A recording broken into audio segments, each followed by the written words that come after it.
बहुत बहुत स्वागत है आपका हमारे इस पॉडकास्ट में। और आज हमारे साथ हैं शिक्षाविद और बहुत ही विद्वान, एक ऐसे व्यक्तित्व के धनी बुद्ध अलंकार बौद्ध जी, जिन्होंने भंते जी के साथ मिलकर एक बहुत बड़ा इतिहास वो भारत में रचने जा रहे हैं।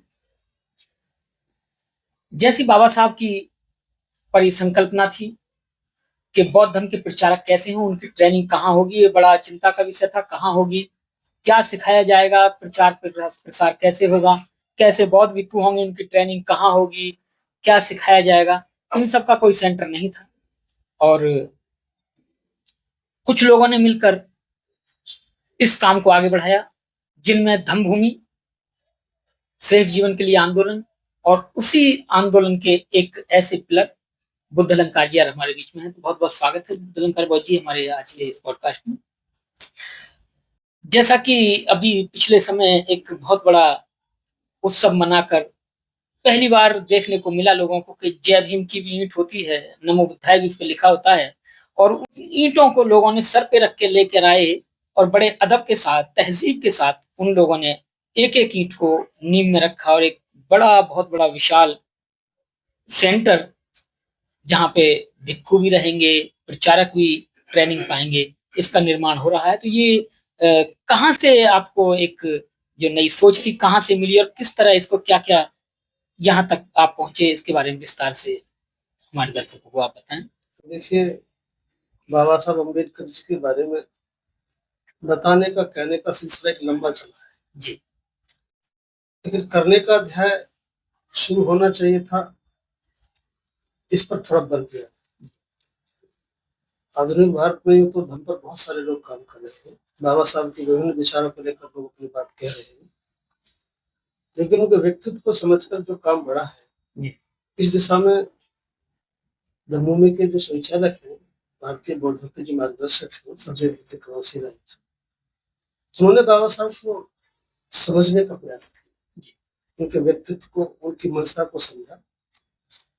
तो बाबा साहब की जो इच्छा थी कि बौद्ध समाज बनना चाहिए, जातियों से पीड़ित समाज, लंबे अरसे से अपना सब कुछ हो चुका है, जो छित विक्षित हो चुका है जी, तो जातियों से मुक्त होकर समाज बनने की जो प्रक्रिया है, बाबा साहब का अंतिम लक्ष्य। अब समाज बनना था,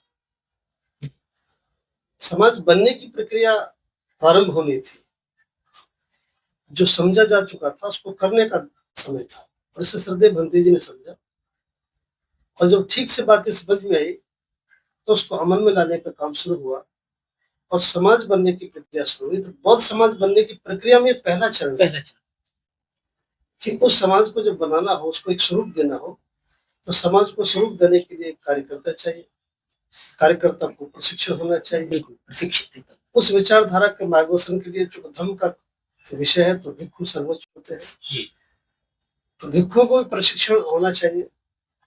तो समाज बनने की पहली प्रक्रिया जो शुरू होनी चाहिए, जिसमें हम बहुत देर कर गए, तो समाज बनने की प्रक्रिया जैसे ही समझ में आई और एक काम शुरू हो, कार्यकर्ताओं ने ठीक समझा, इसमें इस बात को रखा, और इसकी घोषणा श्रद्धेय भंते जी के द्वारा बिलासपुर में उस वक्त की गई जब आधुनिक भारत का सबसे बड़ा सामने प्रवचन शिविर लगा था। इस बात को ध्यानपूर्वक वहां रखा गया और प्रयास वही से प्रारंभ हुआ, और उसी प्रयास में धम्म प्रशिक्षण केंद्र को प्राथमिकता देते हुए ये काम प्रारंभ हुआ।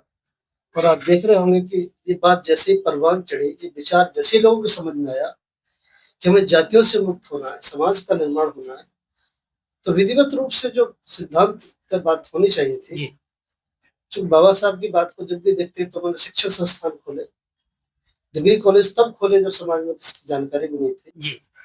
बस उसी विचार को ठीक से भंते जी ने समझा और लोगों के सामने रखा, और ये बात सुनिश्चित हुई तो इसका एक सामूहिक प्रयास किया गया बुद्धिस्ट लोगों के द्वारा धम्मभूमि के मार्गदर्शन में, और ये अलीगढ़ में इसके लिए जमीन दी गई। और उसका परिणाम ये रहा कि जब उसका प्रचार हुआ जी, प्रचार की मुख्य भूमिका में जब भिक्षु निकले तो समाज आंदोलित हुआ, एजिटेट हुआ, बिल्कुल। और इसको बहुत आकर्षक बनाने के लिए, इसको सार्थक करने के लिए सरदेव भंते जी ने कहा कि जो तक्षशिला नालंदा जो हमारी विरासत यूनिवर्सिटी थी, थी। जो प्रशिक्षण का कार्य करती थी, उसको आधार मानकर, उस विचार को स्रोत मानकर कि जब धम्म का साम्राज्य था, बुद्ध का शासन था, सम्राट अशोक काल में सब निर्मित हुए, बिल्कुल। तो बात वहीं से शुरू की गई, उसी को आधार माना। और नमो बुद्ध है, जय भीम जो हमारा विचार का स्रोत है, बुद्ध हमारे शास्त्र है, उसी की बुनियाद को चिन्हित किया गया और नमो बुद्ध है जय भीम की ईंट समाज के निमंत्रक रूप में भेजी और उसको विरासत की ईंट कहा। आधुनिक भारत में पहला दौर था विरासत जब लोगों को विरासत की तरफ आमुख किया गया, विरासत की तरफ लौटने के लिए कहा। तो हजारों साल से जो सब कुछ खो चुके थे, उन्हें लगा कि हमारी विरासत का मामला है जी, जिनके पास जमीन भी नहीं थी, उन्होंने जिनका कोई वजूद नहीं था, पुरखों की धरोहर समझा, तक्षशिला नालंदा से जोड़ा, बुद्ध से जोड़ा, सम्राट अशोक से जोड़ा। तो एजिटेट करने की जो बात थी, उनके अंदर एक उत्साह आ गया। उन्हें लगा कि जो मापदंड रखा वो बहुत अद्भुत था। विरासत की ईंट का निमंत्रण, जैसे आमंत्रण में ईंट दी जाती थी, बस लोग श्रद्धा से लेते थे और उसको लाने के लिए वो व्याकुल हुए। बिल्कुल। बहुत उनको उत्साह हुआ, उत्सुकता बढ़ी और देखते ही देखते बहुत बड़े पैमाने पर लोग आंदोलित हुए और वो ऐसे आंदोलित हुए कि 3-3 पीढ़ियों ने आकर इस विरासत की, बुजुर्ग, नौजवान, माता पिता अपने बच्चों को साथ में लाए और हाथ से ईंट रख दी। जो वो उनकी समझ में आ गया था कि हमारी विरासत की, ये हमारे समस्याओं का निदान है, ये जो कुछ बनेगा ये हमारे पुरखों की विरासत होगी। और हर गरीब से लेके विशेष व्यक्ति तक को अवसर था ईंट रखने का और कोई प्रमुख नहीं था। भिक्खु सर्वोच्च थे, श्रद्धेय भंते करुणासिंह राउत जी की अगुवाई थी, उनकी आवाज में एक दम था, एक नैतिक साहस था उनके साथ। ये विश्वास की बात होती है, विश्वास। तो ये सब मिलाकर के जो घटनाक्रम हुआ, हम कह सकते हैं कि आधुनिक भारत में, उत्तर भारत में तो पहली बार विरासत की लोगों की समझ में आई और कह सकते हैं कि वो भारतीय बौद्धों का प्रशिक्षण केंद्र है। बिल्कुल, जहाँ भिक्षुओं को प्रशिक्षण होगा, उपासकों को प्रशिक्षण होगा, भिक्षुणी और भिक्षुणी के लिए वृद्ध भिक्षु सेवा विहार होगा, चिकित्सा, जो तो आप तो समाज के सहयोग से बड़ी कार्य योजना है। बिल्कुल, लेकिन अब समाज बनने की प्रक्रिया शुरू हुई और उन लोगों ने कहा कि बौद्धों का कार्यक्रम है। जो लोगों ने बौद्ध होने की अनुभूति हुई, पहचान के साथ कार्यक्रम हुआ, चाहे उनका वस्त्र थे, चाहे उनकी भावनाएं थी, उनके गीत थे, उनके ढोल नगाड़ों के साथ जो उनका उत्साह था, बंसी का परचम था। आप देख सकते हैं कि बहुत बड़ा काम देश में हुआ है। तो यूं करके पूरा का पूरा कार्यक्रम विरासत की का हुआ। इस तरह उससे पहले एक कार्य और हुआ, क्योंकि बौद्धों का कोई मापदंड नहीं था, कोई शादी कब कर रहा है, कोई कैसी कर रहा है, कोई कैसी कर रहा है। उसके पहले एक जयपुर में वर्कशॉप हुई, कार्यशाला हुई। ये भी एक बड़ा अच्छा रहा कि लोगों को एक अपना कोड ऑफ कंडक्ट मिल गया, उनको एक ये मिल गई। इसका कैसे निर्माण, कैसे सुझाव आया कि इस तरीके का भी एक कोड ऑफ कंडक्ट बनाया जाए ताकि लोगों में एक रूपता दिखे? देखिए शशि जी, महापुरुषों की बातें भले ही देर से सही जी, वो सही साबित होती है। बाबा साहब डॉक्टर अम्बेडकर जिन्हें हम अपना आदर्श मानते हैं, बिल्कुल, और बाबा साहब बुद्ध के पास गए तो बाबा साहब इस बात को समझ चुके थे कि हमारा जो कुछ भी अहित हुआ है, हमारा समाज न होना हमारा अहित है, हम समाज नहीं रहे। बिल्कुल, तो समाज बनाने का उनका जो ध्येय था, अब समाज बनने की जो प्रक्रिया है वो यहीं से प्रारंभ होती है। भाई समाज के जीवन के कुछ मूल्य हो, जीवन के कुछ मापदंड हो, हमारा कोई मार्गदर्शक हो। तो जीवन के मूल्य निर्धारित करने के लिए, जीवन के संस्कार निर्धारित करने के लिए ये समाज बनने की एक प्रक्रिया है। और ये बात बहुत दिन से समझने से दूर थी। जैसे राजकाज की बात साहब से पहले बहुत लोग तो करते थे, लेकिन ये बात राजकाज की बात न करके वो व्यक्तिगत बातें करते रहे, बनते बिगड़ते रहे। बात तो करते, लेकिन रास्ता फॉर्मूला किसी के पास नहीं। लेकिन भोजन सत्ता की बात एक महापुरुष आए तो उन्होंने जीवन खपा करके। आधुनिक भारत में जब समाज बनने की बात आई तो धम्म का विषय है। बिल्कुल, धम्म एक व्यवस्था का अंग है। इसके लिए धार्मिक विचारधारा ही चाहिए। तो बुद्ध हमारे शास्त्र है। जब बाबा साहब हमें लेकर गए, उन्हीं की बात को ठीक से समझकर, यह भी भंते जी का एक गंभीर चिंतन था कि अगर समाज को स्वरूप देना है तो उसके मापदंड तय करना है। लावारिसों की तरह ये तो पशुवत जीवन है, जिनका कोई जीवन नहीं, कोई मूल्य नहीं। और फिर बौद्ध बनने के बाद भी अपनी अपनी डपली, अपना अपना राग। तो हम बौद्ध भी नहीं बने, बौद्ध को एक आवरण पहनाने जैसा प्रयास है। बौद्ध नहीं है, बौद्ध तो तब होंगे जब उनके जीवन के मापदंड, वो तो दिखने जैसा प्रयास कर रहे हैं, या बौद्धों का आवरण उसे पहना रहे हैं। जब बौद्ध हो जाते हैं तो फिर जीवन के मूल्य लागू हो जाते हैं। एक हिंदू हिंदू है चूंकि उसके जीवन के मूल्य, एक मुस्लिम मुस्लिम है चूंकि उसके जीवन के मापदंड।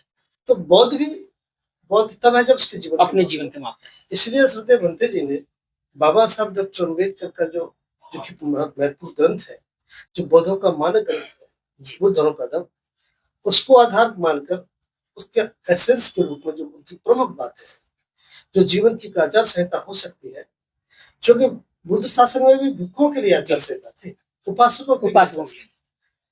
तो इसलिए बौद्ध समाज बनाने के लिए ये तय किया, और फिर इसकी एक लोकतांत्रिक तरीके से जो एक हमारी बौद्ध शासन की जो परंपरा है, आपको जानकर हैरानी होगी कि जब इस बात को कहा गया कि बौद्धों की भी आचार संहिता होनी चाहिए, देश में खलबली मची। बिल्कुल उन तमाम लोगों को भी सोचने को मजबूर होना पड़ा जो अभी तक बौद्ध होने जैसा प्रतीत हो रहे थे, प्रयास थे, लेकिन यथार्थ में बौद्ध होने की जब बात उठी तो देश में बड़ा खलबली मची, क्रिया प्रतिक्रिया हुई, लेकिन सबको दरकिनार करते हुए अच्छे लोग इकट्ठा हुए, और भंते जी के आह्वान पर देश के कोने कोने से 1500 लोग, 1500 और 150 से ज्यादा बहुत सम्मानित, जिनमें बहुत विद्वान भिक्खु जी उपस्थित रहे, बाकी हमारे देश के काफी विद्वान डॉक्टरेट भिक्खु जी लोग वहाँ विद्वान। तो तपती हुई दोपहरी में जून के महीने में जयपुर में बैठ करके राजस्थान में जो 2 दिन की वर्कशॉप जो ऐतिहासिक है,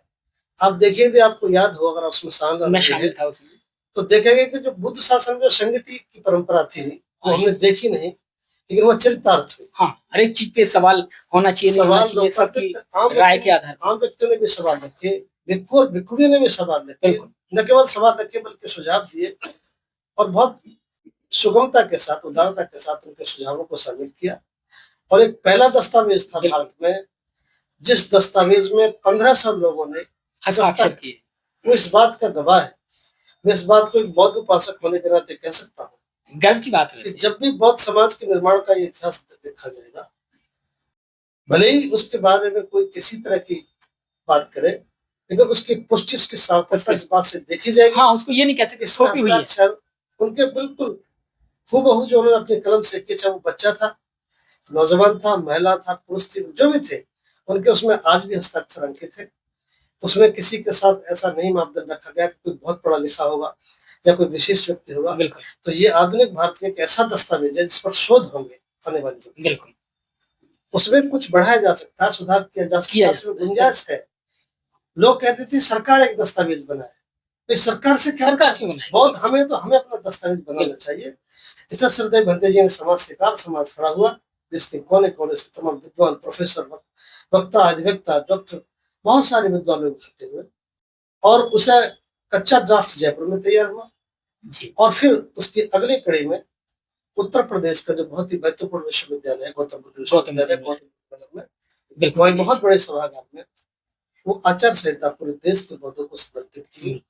मैं कह सकता हूँ कि आधुनिक भारत में बौद्ध समाज के निर्माण की प्रक्रिया का ये पहला प्रयास है, जो बहुत समय तक प्रभावी रहेगा, और निश्चित रूप से अब हम कह सकते हैं वो एक नारा तैयार हुआ, ये बात बताना जरूरी जी।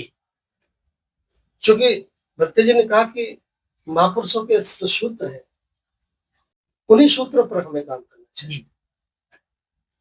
उन्हीं सूत्रों का सहारा लेकर जब बात आगे बढ़ी, जैसे साहब ने नारे दिए, एक एक नारा बहुत युगांतकारी नारे, गीत, और जो काम है बड़ी किताबें नहीं कर सके, जो बात बहुत बड़े संबोधन नहीं कर सके, बड़े बड़े लेखन नहीं कर सके, वो मामूली से नारों ने काम कर दिया। वो एक बार नारा, जैसे उदाहरण के लिए जिस बात को सैकड़ों साल से लोग राजनीति में नहीं समझा सके, साहब ने एक आवाज दी। और लोग हम आंदोलित थोड़े हैं, हम जो वो लोग जिनकी संख्या मामूली है जो हम पर शासन करते हैं, हम बहुत ज्यादा है। तो भाई इतनी सी बात ये समझा देना कि हम बहुत ज्यादा है, भले हम आज तक ज्यादा हुए नहीं हुए, लेकिन विचार हमारे बीच में आया, ज्यादा होने की अनुभूति हो गई, जिसकी जितनी संख्या भारी उसकी उतनी। एक नारे ने पूरे देश में आंदोलन कर दिया। जब नारा लग बोलते थे तो लोगों में एक उत्साह बढ़ता था, और उसका परिणाम हमारे सामने है कि जो लोग रंग से राजा बने वो हमने देखा अपने आंखों से, कल्पना नहीं कर सकते थे। ऐसे ही आधुनिक भारत में जब ये बात कही गई, हजारों साल से जाति के नाम पर मनोबल टूटने के बाद जैसे ही जाति का नाम लेते थे तो बड़ा मनोबल टूटता। ऐसे इसका विपरीत हुआ जब वो एक नारा लगा, हजारों साल के बाद जब समाज ने कहा कि मैं बौद्ध हूँ, जाति से मुक्त और बौद्ध मेरा समाज है। ये एक ऐसा नारा था, एक ऐसी आवाज थी जो देश के कोने कोने से आए बैठे लोगों ने, उत्तर प्रदेश की धरती पर श्रद्धेय भंते जी ने जब ये बोला, उनके मुखार बिंदु से जब ये नारा निकला तो सारे लोगों ने एक सुर में मिलाकर इस बात। तो हजारों साल बाद ये कहा गया, किसी से कहलवाया नहीं, लोगों ने डिक्लेरेशन में बौद्ध हूँ। जो बुरी जातियों के लिए प्रताड़ित था उस वक्त का दृष्टांत आप देख सकते हैं, बड़ा आंदोलनकारी था। तो जैसे ही वो अद्भुत दृश्य हमारे सामने है, हाथ में आचार संहिता थी, सानिध्य भिक्षुओं का था, और बहुत सुंदर नारा था। तो एक बहुत सुंदर लक्षण है। तो ये जो पूरा का पूरा प्रयास हो रहा है, चाहे वो बौद्धों का प्रशिक्षण केंद्र है, चाहे धम्म ग्रंथ की रचना है, और उसके बाद आधुनिक भारत में बौद्धों की आचार संहिता है, ये धार्मिक क्रांति का आगाज है। ये बाबा साहब अम्बेडकर की प्रबल इच्छा थी, जो आज श्रद्धेय भंते जी के सानिध्य में दमोह में ये काम कर रही है। आचार संहिता अपने आप में एक पूर्ण दस्तावेज है, और बौद्ध समाज उसके लिए आवश्यक। अच्छा, जो सेंटर अलीगढ़ में बन रहा है लगभग कब तक पूरा हो जाएगा, और इस साल में कितनी बिल्डिंग देखिए लगभग हो जाएंगी? जिस तरह का उसका खाका खींचा गया है जी, उस समाज की सामर्थ्य को देख कर रखा गया है। भला आज वो 22.5 बीघे जमीन है जी। आधुनिक भारत में मुझे दूर तक कोई ऐसा संगठन या कोई आंदोलन, ऐसा प्रयास नहीं दिखता जिन्होंने खरीद के जमीन, इतनी जमीन खरीदनी बहुत बड़ी बात है। और चूंकि मकसद बड़ा है, तो समाज की सामर्थ्य भी आप देखिए कितनी बड़ी सामर्थ्य है कि समाज का भंते जी की एक आवाज पर लोगों ने इतना बड़ा प्रयास किया और वो जमीन खरीदी। इमीडिएट उस पर काम प्रारंभ हो गया है। बिल्कुल, पहले वो चरणबद्ध कार्यक्रम है जी, पहले चरण में, फिर दूसरे चरण में। तो चूंकि बड़ा प्रोजेक्ट है इसलिए उसको फेस बनाकर काम कर रहे हैं। अभी पहले चरण पर काम चल रहा है जिसमें 51 कमरों की बुनियाद रखती है, और 51 ये पहले कक्ष है। और उसके बाद उसका जो जमीन है उसको सौंदर्यीकरण, उसको वृक्षारोपण, एक मनोरम स्थिति आपको कुछ ही दिन में दिखाई देगी। कोशिश की जा रही कि दिसंबर 27 तक उसका पहला चरण या उससे पहले पहला चरण पूर्ण हो जाता है कि समाज ने जो भरोसा जताया था, समाज ने जो दान दिया है, आप समझ सकते हैं कि जिस दिन 3 तारीख को, जिस दिन जी ने नींव रखने के लिए कहा लोगों से, तो अनुमानतः 50 लाख रुपए का जो दान आया, वो वहाँ जो दमोह बुद्धिस्ट वेलफेयर ट्रस्ट है, श्रद्धेय भंते जी के मार्गदर्शन में उसमें निर्णय लिया गया। तो इमीडिएट 1 एकड़ जमीन लगभग 50 लाख की और खरीदी। इस वक्त वो 22.5 बीघे जमीन है और पहला चरण का काम प्रारंभ है। तो अब हम तो इस आपके चैनल के माध्यम से अपील करेंगे कि काम प्रारंभ हो चुका है। नींव रखना एक प्रारंभ मात्र था, बिल्कुल उसे अंतिम मुकाम तक उसके लिए सतत प्रयास करने होंगे। जहां तक भी लोग बैठे हैं, मैं कह सकता हूँ कि बौद्ध समाज के लोग जहाँ हैं, जिनकी बुद्ध में आस्था है, वो अपना धर्म प्रशिक्षण देखना चाहते हैं, तो यथा सामर्थ्य जो जहाँ बैठे हैं वह पहुंच करके उसका अवलोकन करें, उसे देखने जाते रहे, मित्रों के साथ, रिश्तेदारों के साथ, दोस्तों के साथ उसका अवलोकन कराएं।